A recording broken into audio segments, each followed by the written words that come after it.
మీదకి వచ్చి చావు అనే పేరుతోటి వెళ్ళిపోతున్నాం. మరి అందుకేనండి పుట్టాము.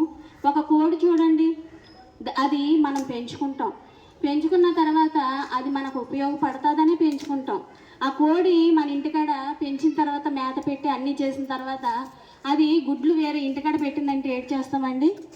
మనకి పెట్టలేదు అనేసి దాన్ని మూసేసి మరి 2 రోజులు ఉంచేస్తాం. అది గుడ్డు పెట్టిన తర్వాత మళ్ళీ అలవాటు అయ్యింది కదా అని వదిలేస్తాం. మళ్ళీ అదే తీరుని వేరే ఇంటికాడ పెడితే ఏం చేస్తామండి? కోపంతో కోసేసుకుంటాం. మరి కోడిని పెంచుకున్నందుకు మనకు అంత అధికారం ఉందనేసి కోడిని కోసేసుకుంటున్నామే. పుట్టుకని పేరుతో దేవుడి దగ్గర నుంచి మనల్ని ఇక్కడికి లోకాన్ని పంపించాడండి. మరి భూమి మీదకి వచ్చిన మనము దేవుడి పని కాకుండా మరి మన ఇష్టం వచ్చినట్టు బ్రతుకుతే దేవుడు అడగడండి. ఉదాహరణకు ఒక మాట చూసుకుందామండి.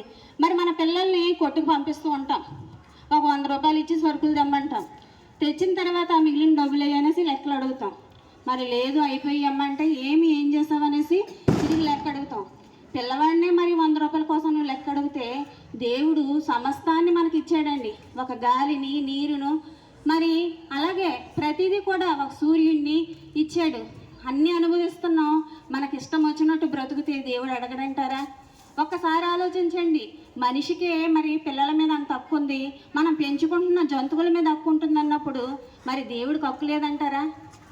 ఒక గాలి లేకపోతే మరి కరోనా టైంలో చూడండి, ఆక్సిజన్ కొదవైనప్పుడు కొనుక్కున్నారు. అలాగా దేవుడు గాలిని ఆపేసినట్లయితే ఎవరైనా బ్రతకగలరా? కానీ ఎవ్వరు కూడా ఆలోచించట్లేదండి. నా బ్రతుకు నా ఇష్టం అనేసి బ్రతుకుతున్నారు. ఇలా బ్రతుకుతూ ఉంటే మరి దేవుడికి కోపం వస్తుందా రాదా? వస్తుందండి. ఒక్కసారి ఆలోచించండి. మరి పిల్లల పట్ల మనం ఎంతో శ్రద్ధ తీసుకుంటున్నాం, అలాగే దేవుడు కూడా మన పట్ల ఎంతో శ్రద్ధ తీసుకుంటున్నాడు.